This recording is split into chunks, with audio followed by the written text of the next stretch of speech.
Hello guys, welcome back to the next video. Today we are going to learn about the chapter 2nd of class 10th NCERT, that is acid, bases and salt. ये आप कोई भी government exams दे रहे हो उन सब के लिए बहुत ज़्यादा यूज़फुल है। इसको हम ट्राई करेंगे विद इन 20 to 25 मिनट्स में हम इसको कंप्लीट ही करते, ताकि आप लास्ट मोमेंट है पे इसको रिवीजन की तरह ले सकते हो। And also I am directly teaching और directly revising from the book, so that कि आपको कोई फोमो टाइप का क्रिएट ना हो। जो इम्पॉर्टेंट है वो सब कुछ हम लोग कवर कर लेंगे इसमें। So let's start the chapter. देखो मेन थिंग क्या आता है भाई, एसिड है, बेस है। एसिड का टेस्ट कैसा होता है, सोर टेस्ट का होता है। बेसिस का हो गया बीटर टेस्ट हो जाएगा। बी से बेस, बी से बीटर, ऐसे याद हो जाएगा। ठीक है, नेक्स्ट आ जाता है जो एसिड्स होते हैं, अगर हम लिटमस पेपर को यूज़ करते हैं तो वो क्या करते हैं, ब्लू लिटमस रेड में चेंज हो जाएगा। अगर बेसिस है तो वो लिटमस पेपर ब्लू में हम लोग ब्लू कलर चेंज हो जाएगा। जो लिटमस होता है एक नेचुरल इंडिकेटर हो गया, टर्मरिक भी एक नेचुरल इंडिकेटर है। इसमें मैंने साइड में एक टेबल ड्रॉ की है। ये मोस्ट फ्रिक्वेंटली क्वेश्चन पूछ लेता है अलग अलग गवर्नमेंट एग्जाम्स में, बट जो मेन है हमारे पास वो लिटमस पेपर पूछता है। अगर हम एसिड है, लिटमस पेपर को एसिड में क्या दिखाएगा, वो रेड चेंज हो जाएगा। अगर बेसिस का इंडिकेशन देना है तो वो ब्लू कलर में चेंज हो जाएगा। सिमिलरली अगर हम टर्मरिक देखें तो वो येलो कलर का होता है। देखो कैसे याद रखोगे, टर्मरिक है, हल्दी होती है, सबको पता है कि येलो का, वो एसिड हो जाएगा। अगर बेसिस में जाएंगे रेडिश ब्राउन, बेस से ब्राउन हो जाएगा, टर्मरिक ब्राउन हो जाता है। रेड कैबेज, हमें पता है कैबेज हो गया रेड से रेड या फिर पिंक, एसिड हो गया। बेसिस में वही येलो और ग्रीन हो जाएगा। ठीक है, ऐसे ही कुछ सिंथेटिक इंडिकेटर्स भी हैं। मोस्टली हम दो ही ज़्यादा प्रोमिनेंटली यूज़ करते हैं या फिर हम लोगों को लर्न करना होता है। One is methyl orange and another is phenolphthalein.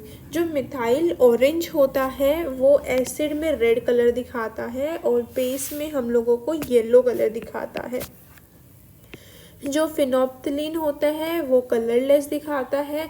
Basis क्या होता है, पिंक होता है। ये तो हम लोगों ने इनफैक्ट मैंने लैब में भी यूज़ किया हुआ है। जब मेरी कॉलेज की क्लासेस होती थी तो हम लोगों ने हमारे पूरे फर्स्ट सेमेस्टर्स में केमिस्ट्री लैब से हम लोगों ने फिनोप्थलीन यूज़ करके एसिड बेसिस का कलरलेस पिंक।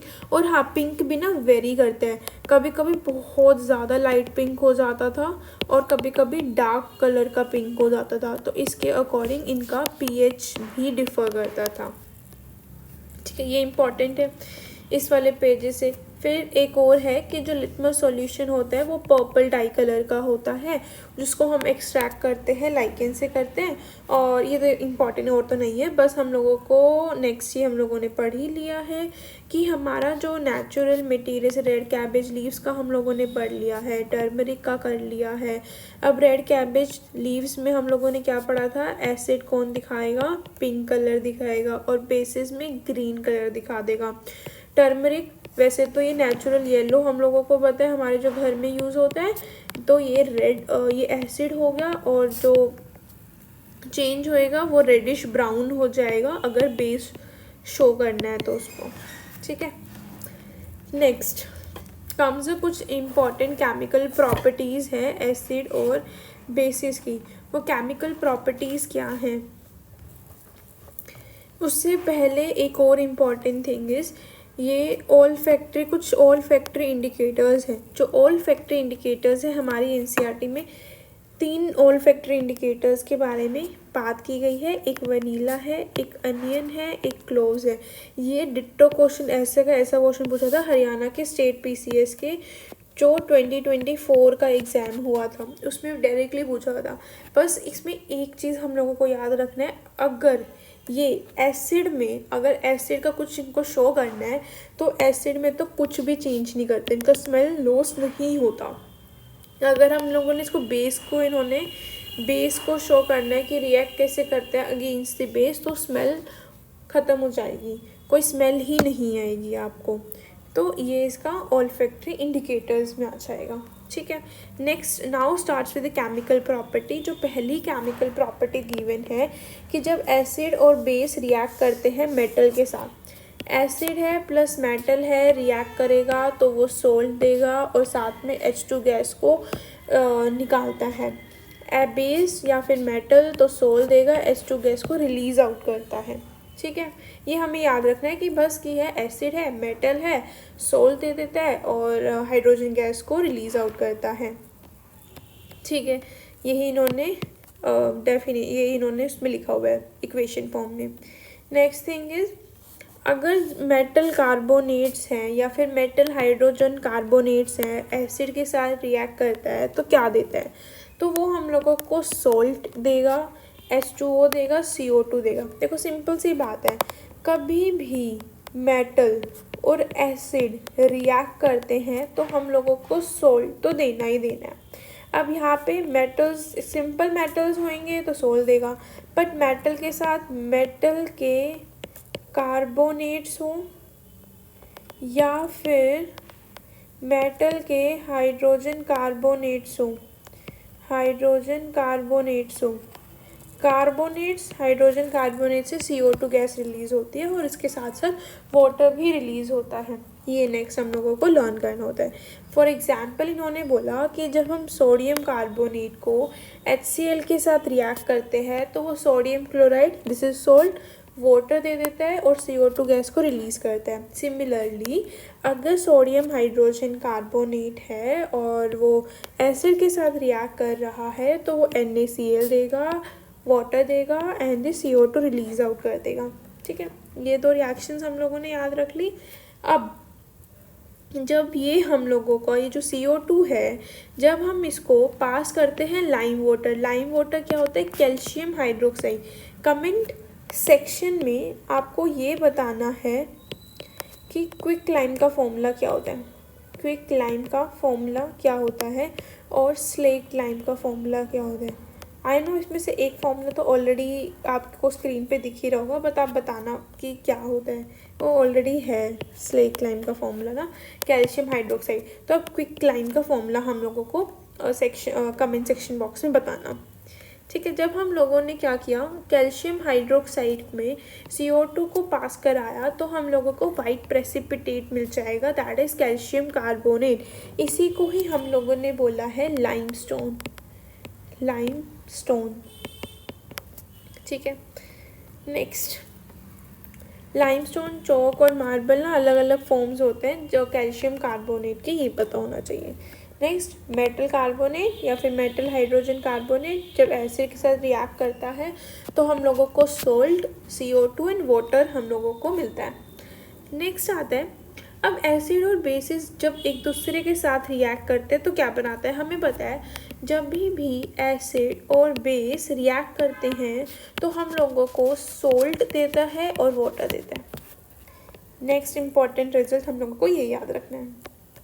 नेक्स्ट कम्स, जब एसिड रिएक्ट करता है मेटेलिक ऑक्साइड के साथ, जब एसिड मेटेलिक ऑक्साइड के साथ रिएक्ट करेगा तो सोल्ट देगा और वाटर देगा।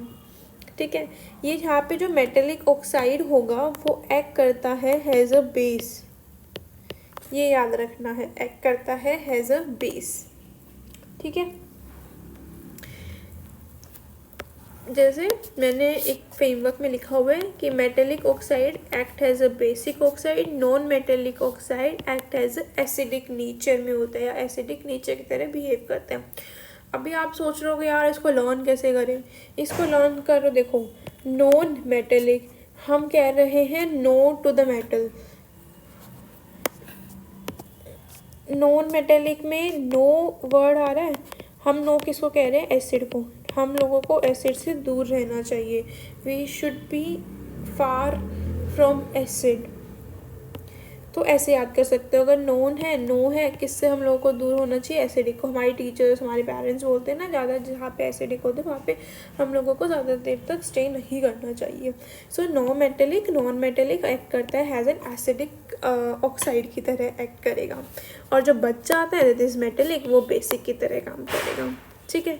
नेक्स्ट में उन्होंने बोला ही है जो नॉन मेटेलिक ऑक्साइड को बेस के साथ रिएक्ट करने पे क्या होता है, वो एक्ट करेगा एज अ एसिडिक नेचर की तरह। ठीक है, इसमें हम लोगों ने कुछ 5 रिजल्ट्स किए थे, वो हम समरी की फॉर्म में लास्ट में देखते हैं। नेक्स्ट कम कि क्या सारे के सारे एसिड और सारे के सारे बेसिस में कुछ कॉमन होता है। हाँ, कॉमन होता है। जब भी एसिड और बेस रिएक्ट करते हैं ना मेटल्स के साथ, वो हम लोगों को हाइड्रोजन गैस जनरेट करती है। ठीक है, ये इम्पॉर्टेंट कुछ खास है नहीं कि ग्लूकोज अल्कोहल सॉल्यूशंस में जब आप पास करते हो इलेक्ट्रिसिटी तो वो कंडक्ट करेगी ही नहीं, क्योंकि वो कैटायन एनायंस में टूटेगा नहीं। अगर वो कैटायन एनायंस में नहीं ब्रेक डाउन हो रहा तो चार्ज भी पास आउट नहीं कर रहे। ठीक है, नेक्स्ट कहता है कि क्या होता है जब एसिड और बेस को वाटर सॉल्यूशन में पास आउट करते हो। देखो, जब भी आप इसको पास आउट करते हो तो एक्सपेरिमेंट करा गया था जिसमें हम लोगों ने एक एसिड लिया और वाटर के साथ पास कराया, तो हम लोगों ने देखा कि वो ब्रेक डाउन हो जाता है हाइड्रोनियम आयंस में एंड Cl नेगेटिव में। अब जो हाइड्रोनियम आयंस होता है हमेशा ये प्रेजेंट ही इस हाइड्रोनियम फॉर्म में ही होता है। ठीक है, नेक्स्ट कम इन्होंने बोला कि जो बेस होते हैं ये जनरेट करते हैं हाइड्रोक्साइड आयंस वाटर में, बट ये एक इम्पोर्टेंट है। इसमें क्या है, इसमें फिर से हम समझते हैं। बेसिस हमें बताया कि OH नेगेटिव जनरेट करते हैं और जो एसिड होते हैं वो H पॉजिटिव जनरेट करते हैं। कुछ ऐसे बेस होते हैं जो सॉल्यूबल होते हैं किसमें, वाटर में। वो बेस जो डायरेक्टली सॉल्यूबल होते हैं वाटर में उसको हम लोगों ने बोला है एल्केलाई। ठीक है, ऐसे बोल सकते हैं क्या all bases are soluble in water, the answer is no. All alkali soluble है वाटर में। हाँ, सारे के सारे एल्केलाई सॉल्यूबल होते हैं वाटर में। ठीक है, एक और नेक्स्ट क्वेश्चन है, इम्पॉर्टेंट क्वेश्चन है। यहाँ से ऑलरेडी UPSC के CDS और NDA में क्वेश्चन फ्रेम हो के आ चुके हैं। ये कहता है कि जो बेसिस होते हैं वो डिज़ोल्व होते नहीं हैं वाटर में। एल्केलाई क्या होता है, एक ऐसा बेस जो डिज़ोल्व हो जाता है वाटर में। और जो बेसिस होते हैं वो सोपी होते हैं, टच करने में बीटर होते हैं और कॉरेसिव होते हैं नेचर के। ठीक है, फिर इन्होंने यही बोला कि जब भी एसिड बेस रिएक्ट करता है तो सोल्ट दे देता है और वाटर दे देता है, दैट्स इट। नेक्स्ट इन्होंने बोला है कि जो प्रोसेस होते हैं, हम लोगों ने ना एक कन्फ्यूजन रहा होगा जब आप अपनी 9th-10th की क्लासेस में ना, हमेशा कन्फ्यूजन होता है इस लाइन पे कि पहले हम लोगों को एसिड डालना होता है या हम लोगों को वाटर डालना होता है बीकर में।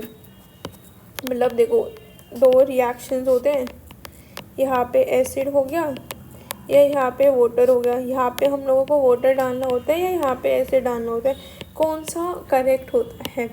इसमें क्या कहता है कि पानी लो, देखो कैसे रखोगे यार, देखो यार एसिड याद करने का just it's a trick to remember. अगर यार हम लोगों ने ना एसिड ले लिया बीकर में तो कोई भी छोटा बच्चा आके उसको गिरा सकता है और बहुत ही प्रॉब्लमेटिक सिचुएशन बन जाएगी।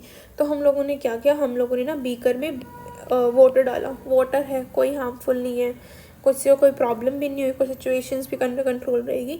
पर हम उसके अंदर ना एसिड या फिर बेस पोर करेंगे अकॉर्डिंग टू दी क्या हम लोगों को रिएक्शन आउट करनी है।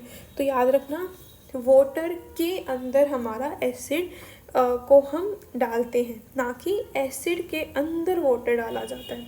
ठीक है, ये याद रह जाएगा।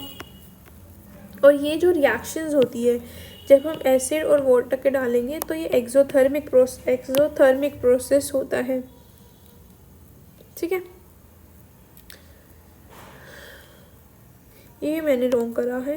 हाँ, यहाँ पे हमारे पास वाटर आना है, यहाँ पे हमारे पास एसिड आना है, ये सही है। दिस इज़ अ राइट, ये करेक्ट है। ठीक है, नेक्स्ट कम कि हमारा कितना स्ट्रॉन्ग है एसिड और कितना बेस स्ट्रॉन्ग है। इसके लिए हमारे पास एक इंडिकेटर या एक स्केल होता है जिसका नेम है pH scale. PH scale measure करता है कि हाउ हाइड्रोजन आयंस की कॉन्सेंट्रेशन एक सॉल्यूशन में कितनी है। पी का स्टैंड्स फॉर द पोटेंस और उसको हम लोगों ने डिराइव किया हुआ है फ्रॉम द जर्मन से, जिसका मीनिंग है power. Again it's very important, यहाँ से भी डायरेक्टली लाइन उठा के यूपीएससी ने क्वेश्चन फ्रेम किया है।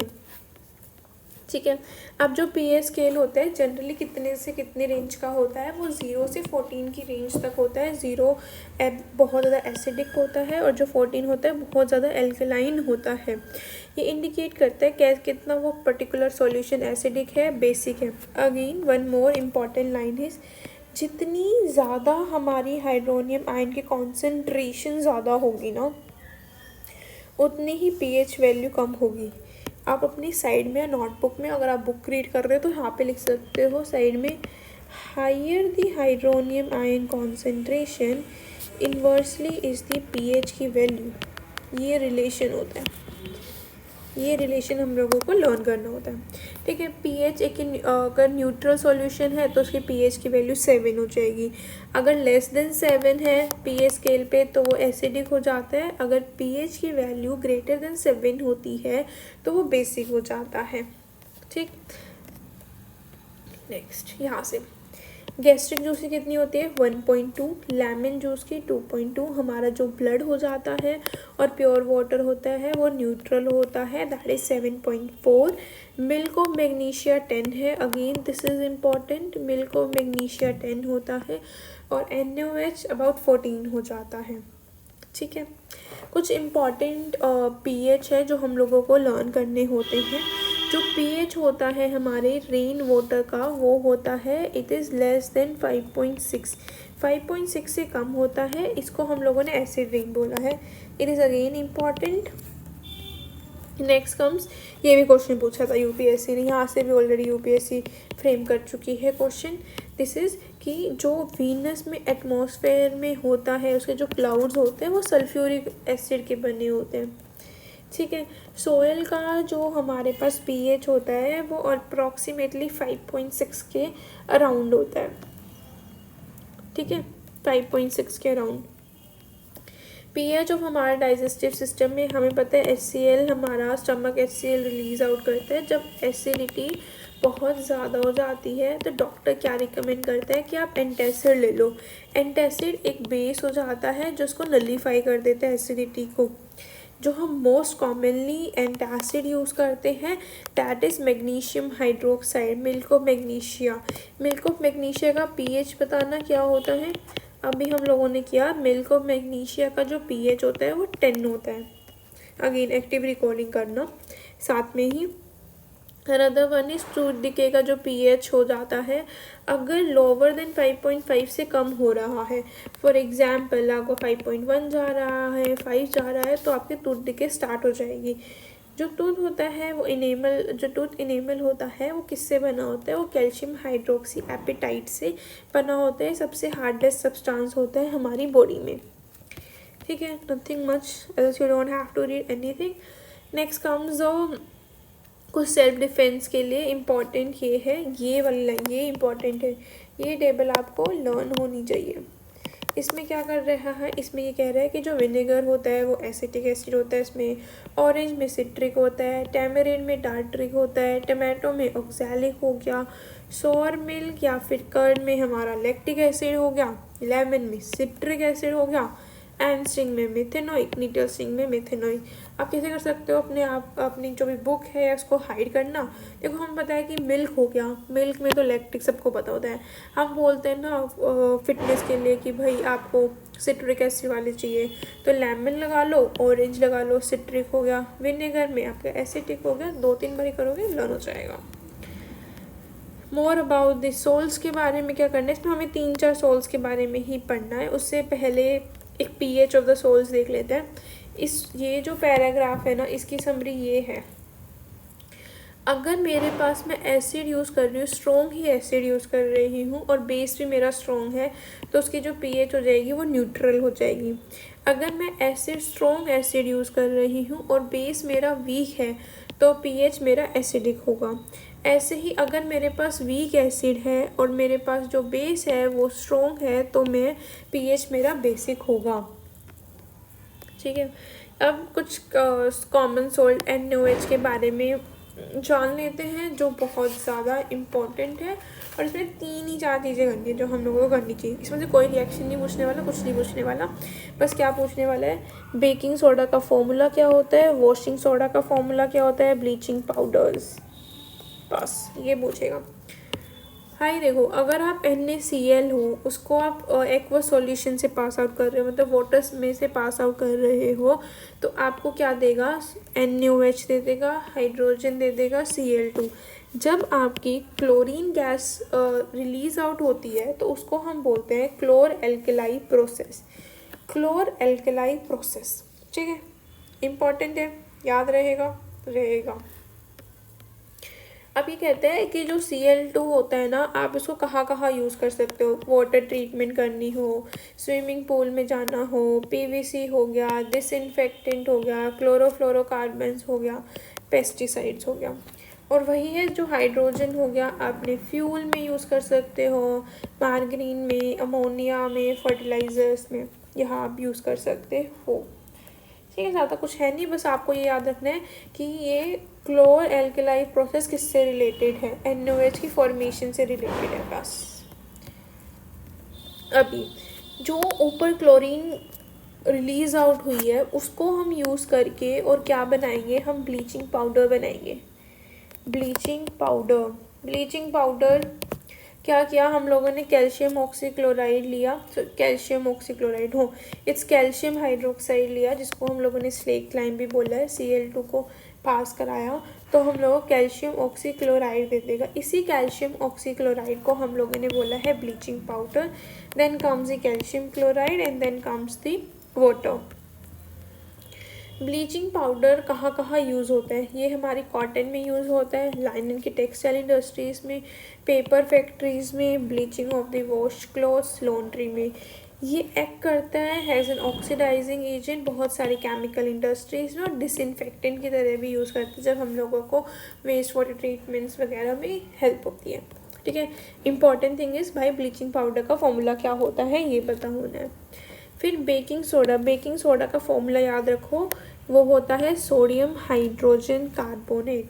बेकिंग सोडा आपने देखा है कि हमारी जो ममाज होती हैं वो यूज़ करते हैं मोस्टली पकौड़ाज में, थोड़ा सा क्रिस्पी पकौड़ाज बन जाएँ, या फिर जहाँ पे हम लोगों को भटूरे, अगर आप किचन में मम्मा के साथ हेल्प कर रहे हो तो आपको वहाँ पे भी देखा होगा मम्मा यूज़ करते हैं।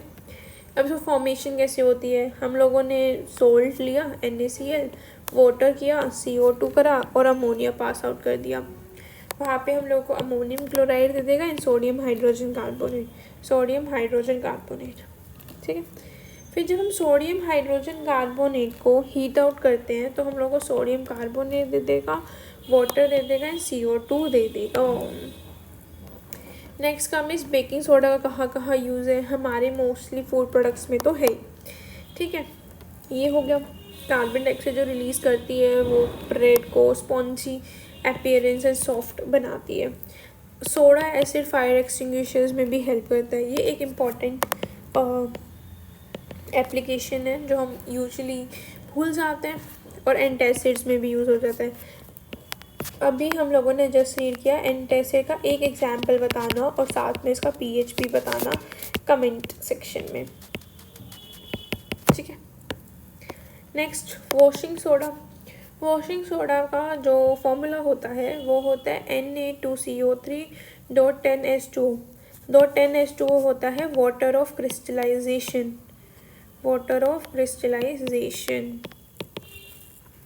और इज ऑल्सो एक ये बेसिक सोल्ट है, बेसिक है। ठीक है। इसके यूजेस क्या हैं? सोडियम कार्बोनेट इस वॉशिंग सोडा को आप क्लास में सोप में यूज़ करते हो। आपको कोई सोडियम के कंपाउंड्स बनाने, जैसे बोरेक्स बनाना है या फिर परमानेंट हार्डनेस को रिमूव करना है। अगेन इम्पॉर्टेंट है, परमानेंट हार्डनेस और वाटर करना है तो इस चीज़ में यूज़ होता है।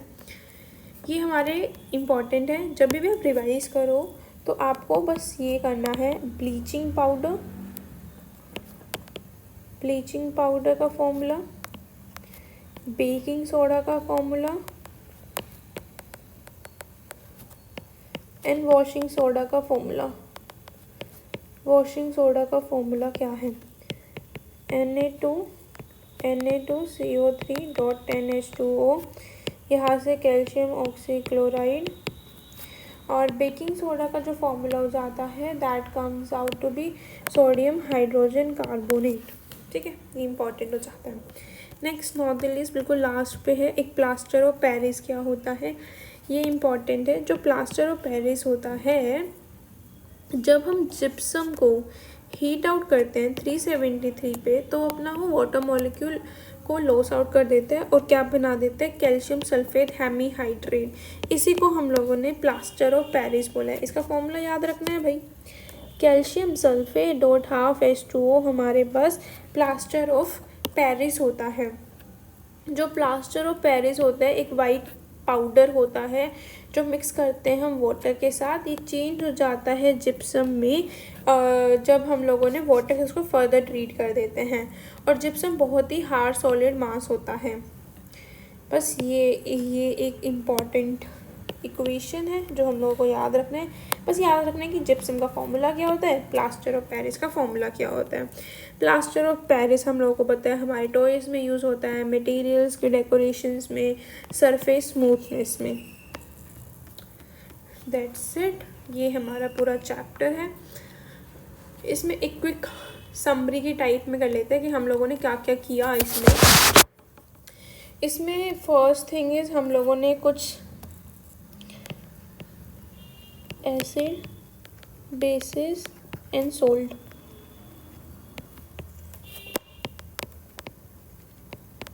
एक्टिव रिकॉल में जब चैप्टर कंप्लीट कर लेते हो तो क्या क्या करें, बस वही हम लोगों को थोड़ा सा आइडिया होना चाहिए। क्या क्या करते? फर्स्ट थिंग इज़ हम लोगों ने कुछ एसिड बेसिस की प्रॉपर्टीज़ की, एक ये किया। सेकंड थिंग हम लोगों ने इंडिकेटर्स के किए थे।